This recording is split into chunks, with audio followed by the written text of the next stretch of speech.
बहू, क्या कर रही हो? आओ यहाँ बैठो मेरे पास, मुझे तुमसे कुछ कहना है। देखो, बैठ जाओ। देखो, करवा चौथ आ रहा है और पहला करवा चौथ मायके का होता है। तो अपने माँ को फ़ोन लगा के कह दो कि करवा चौथ के लिए सारा सामान भेज दे, क्योंकि सब कुछ पहली बार मायके का लगा करता है। चाहे पैसा भेज दे तो तुम यहाँ चली जाना पुनीत के साथ, सारा सामान खरीद के ले आना, और नहीं तो फिर सामान भेज दे। तो अपने माँ को पहले से फ़ोन करके बता दो तो वो सारा इंतजाम कर ले, ठीक है। और तुम्हारा पहला पहला करवा चौथ है तो खूब अच्छे से सज बज के इस बार का त्यौहार मनाना। अपने माँ से बोल देना कोई खूब महंगी साड़ी हर चीज़ सब भेजेंगी, और एक आध ठो ना हो तो सोने का कुछ भी भेज देंगी, और ना हो तो कोई बात नहीं, लेकिन सारा सामान भेज देंगी, ठीक है। और हमारे भी मायके से पहली बार आया था, हमारे मायके से तो सोने का झुमका आया था, सारा सामान आया था, हमारे ससुराल में सब लोग देखते रह गए थे। तो इसलिए कह रहे हैं कि अपने माँ को खबर कर देना कि हमारे करवा चौथ का सारा इंतजाम कर देंगी, क्योंकि ये सब कुछ मायके का लगा करता है। मैं क्या बताऊँ, मम्मी ने तो मुझसे ऐसे कहा है, और अभी मेरे पापा ने मेरी शादी में बहुत पैसा खर्चा किए हैं। मैं किस जुबान से उनसे कहूँ कि आप हमारे लिए करवा चौथ पे ये सामान भेज दीजिए, क्योंकि हम लोग 4-5 बहनें थे। पापा ने इतना पैसा खर्चा किया शादी में, यहाँ तक कि अपना ज़मीन भी उन्होंने बेच करके तब हम लोगों की शादी की है। और पता नहीं क्या क्या किससे किससे कर्जा लिए हैं, ये तो हमारे पापा ने हम लोगों को बताया भी नहीं। अब मैं कैसे करूं अपने माँ से? अभी तो हमारी शादी हुई है, 5-6 महीना हो गया, और हम चले अपने माँ से बोल दे करवा चौथ पे सामान हमारे लिए भिजवा दो। कहाँ से मेरी माँ इंतजाम करेगी? मैं क्या बताऊं?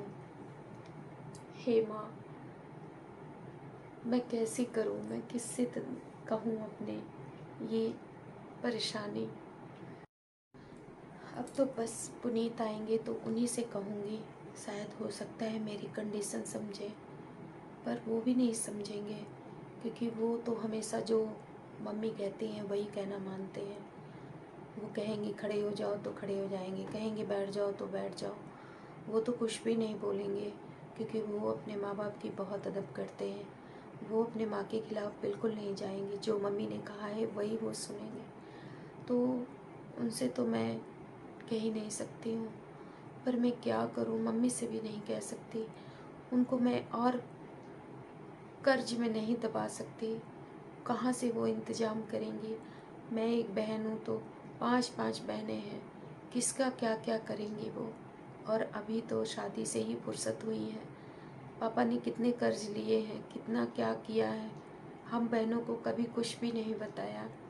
तो मैं कैसे करूँ? फ्रेंड से कहती हूँ तो भी अच्छा नहीं लगता है, क्योंकि माँ जी मम्मी बिल्कुल मानेगी नहीं।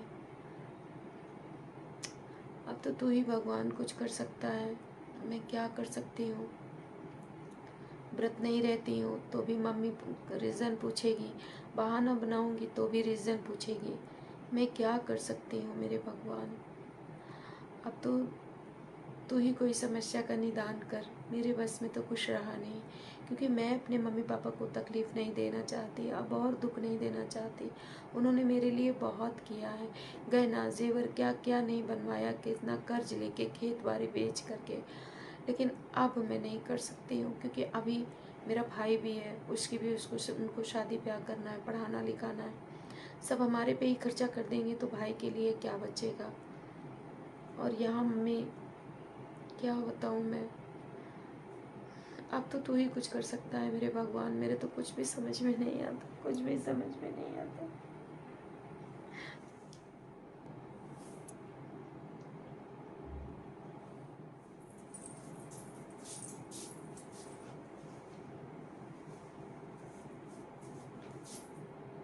अरे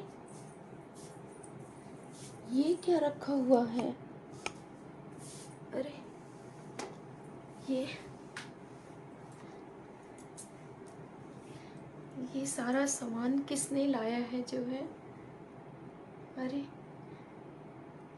भगवान, तुमने मेरी सुन ली क्या? ये सब किसने भेजा है? अरे ये पीतल का करवा, ये चूड़ी,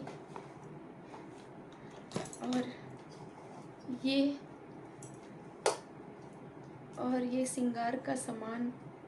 अरे ये सोने की अंगूठी, और ये देखिए ये लॉकेट सोने का, और ये कंगन सोने का। ये सब किसने भेजा है भगवान? किसने भेजा है? तुमने हमारी सुन ली है प्रभु। किसने भेजा है? मेरे को समझ में नहीं आता है। लेकिन यदि मम्मी के यहाँ से ये सब कुछ आया होता तो माँ मैंने तो उनसे कुछ कहा भी नहीं। क्या पता मम्मी को मालूम हो करवा चौथ आ रहा है, मैं बेटी के लिए कुछ भेज दूँ। क्योंकि मेरी माँ बड़ी संस्कारिक है, उसे पूजा पाठ हर चीज़ का बड़ा मतलब मर्यादा वो हर चीज़ का रखती है। पूजा पाठ में बहुत बिलीव करती है। क्या पता उसे पता हो कि करवा चौथ आ रहा है, बेटी के यहाँ भेजना है। लेकिन यदि वो ये इतना सब कुछ भेजी होती तो मेरे पास फ़ोन करके ज़रूर मुझसे कहती कि मैंने तुम्हें ये सारा कुछ सामान भेजा है। ये कहाँ से आया है? मेरे को समझ में नहीं आ रहा। इतना खर्चा करके कौन भेजेगा? ये सोने के कंगन, और ये लॉकेट, और ये सोने की अंगूठी, और ये साड़ी, इतनी खूबसूरत साड़ी, इतनी प्यारी साड़ी, ये सब कौन भेजा? हे मेरे भगवान, ये कैसा चमत्कार है? मेरे कुछ समझ में नहीं आता है। माँ को यदि फ़ोन लगाऊं, पूछूं, लेकिन पापा भी नहीं भेज सकते। पापा भी कुछ भेजे होते तो मुझे ज़रूर फ़ोन करके बताते। दीदी लोग भेज नहीं सकती। दीदी लोग ऐसा अगर कुछ करती तो वो तो तुरंत मेरे पास फ़ोन करती। क्या बताऊँ मैं? हे भगवान, किसने भेजा है ये सब चीज़ें? इतना महंगा सामान खर्चा करके ये मेरे लिए भेजा है। किसने किया है ये? सोचती हूँ फ़ोन लगा के पता कर लूँ कि किसने भेजा है। जी पुनीत जी, आप आ गए? पुनीत जी देखिए ना, ये सारा कुछ किसने ये सब कुछ भेजा है? आप देखिए, कल मैंने आपसे बताया नहीं, कल मम्मी ने मुझसे कहा था कि तुम्हारा पहला करवा चौथ आ रहा है, और ये करवा चौथ का सारा सामान जो है पहली बार माँ के यहाँ का लगता है। तो पुनीत जी मैंने अपने मम्मी को नहीं फ़ोन करके बताया, क्योंकि पापा ने इतना हम लोगों की शादी में खर्चा किया है कि मेरी हिम्मत ही नहीं पड़ी कि मैं माँ या पापा से कह सकूं। और मम्मी जी कह रही थी कि पहला करवा चौथ मायके का होता है और सारा सामान लगता है, या पैसा भेज दें या सामान भेज दें।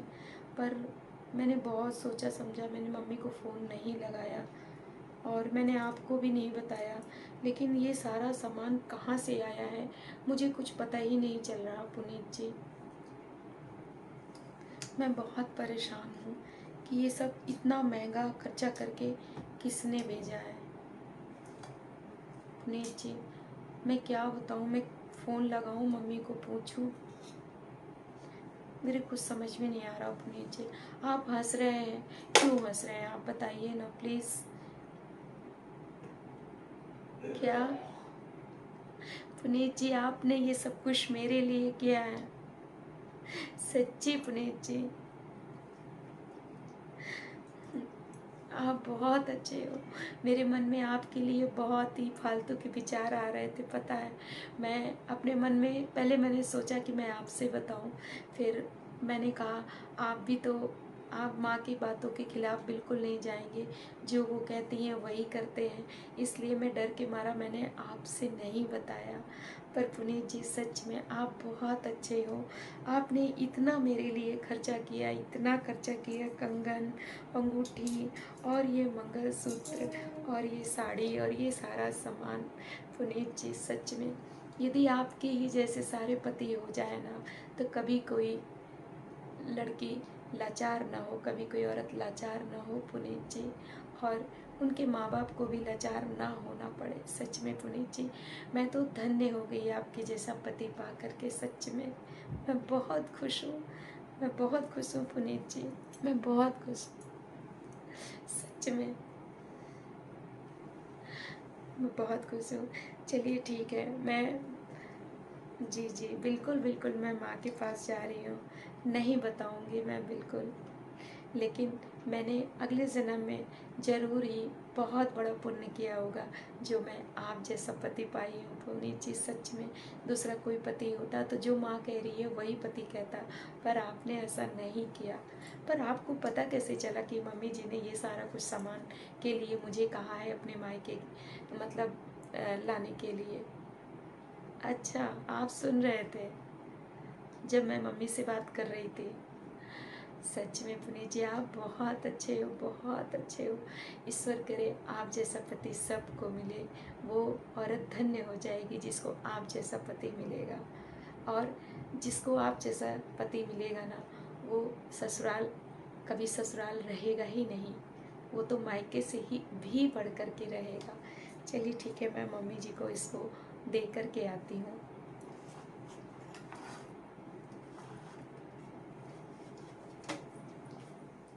मम्मी जी ये देखिए, मेरे मायके से ये सारा कुछ सामान आया है। ये देखिए, आप कहीं थी ना, तो मैं ये अपने मम्मी को बोल दी थी, तो मेरी मम्मी ने ये सारा कुछ सामान पुनीत जी से भिजवा दिया है। ये देखिए ना।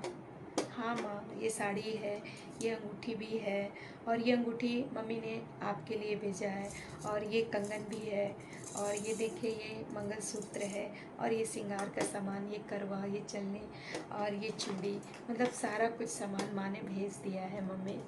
ये देखिए, ये लीजिए। चलो बहू, बहुत अच्छा हुआ कि तुमने अपने मम्मी को बता दिया, तुम्हारी मम्मी ने सारा सामान भेज दिया है।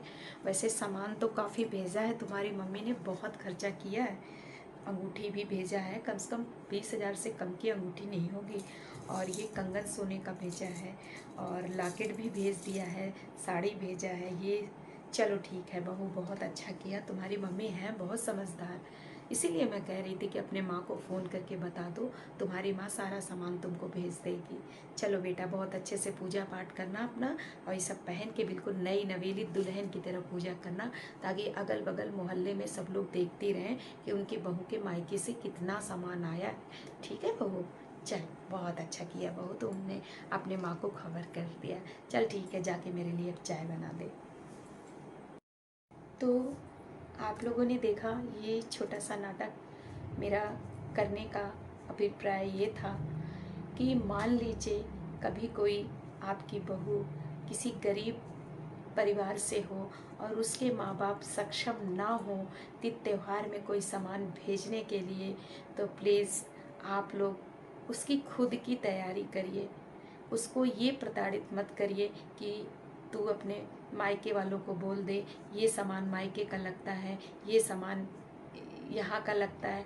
ऐसा मत बोलें आप लोग अपनी मतलब ना पत्नी को ना अपनी बहू को, क्योंकि एक औरत बहुत लाचार हो जाती है, क्योंकि एक जो बेटी होती है वो जब अपने मायके ससुराल आती है तो अपने मायके की सारी मतलब वहाँ की सिचुएशन को समझती रहती है, क्योंकि एक बेटी की शादी करने में माँ बाप कितना खर्चा करते हैं, कैसे करते हैं, कर्जा लेके करते हैं, कैसे करते हैं, क्या बेच के करते हैं, ये तो वो बेटी ही जानती होती है।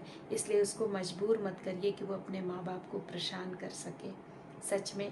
और इस कहानी में आप लोगों ने देखा, उनके हस्बैंड ने, पुनीत ने कितना अच्छा काम किया, अपने माँ की बातें सुन ली, और उसने खुद सारी तैयारी अपनी पत्नी के लिए करके ले आया और खुद बोला अपने पत्नी से कि जाके माँ से कह दो कि तुम्हारे मायके से सारा सामान आया है। तो ऐसे यदि हर पति हो जाए ना तो वो घर उस लड़की के लिए स्वर्ग हो जाए।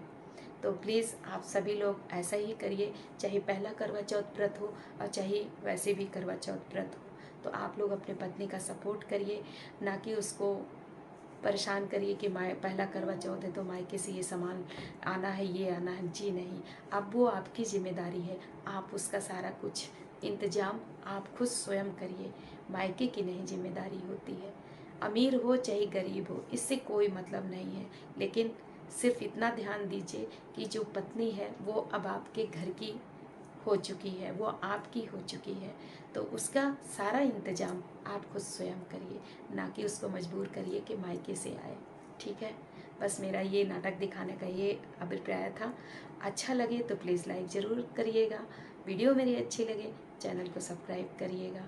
मैं बस यही करवा चौथ के उपलक्ष्य में छोटा सा ये नाटक के रूप में वीडियो प्रस्तुत करना चाहती थी, जो मैंने आज किया है। तो सभी बहनों को, सभी भाइयों को मेरी तरफ से हैप्पी करवा चौथ। खूब अच्छे से मनाइए, ये प्यार का भी त्यौहार है, ये अटूट बंधन का त्यौहार है। हमेशा हंसी खुशी से इस त्यौहार को मनाइए। और आप जानते हैं हमारी बहनें सुबह से यानी 12 बजे के बाद से वो ना तो जल ग्रहण करती हैं, ना ही कुछ खाना खाती हैं। पूरा दिन ये व्रत रहती हैं। किसके लिए? अपने हस्बैंड के लिए, अपने पति की लंबी आयु के लिए। तो प्लीज़ अपने पत्नी को स्नेह दीजिए, सम्मान दीजिए, प्यार दीजिए, क्योंकि एक औरत इसी की भूखी होती है और किसी चीज़ की नहीं। मेरे चैनल का नाम है सीमा मौर्य ब्लॉग। तो प्लीज़ मेरी इस वीडियो को फुल देखिएगा आप सभी लोग। अच्छी लगे कमेंट ज़रूर करिएगा। चलिए फिर मिलते हैं, बाय बाय।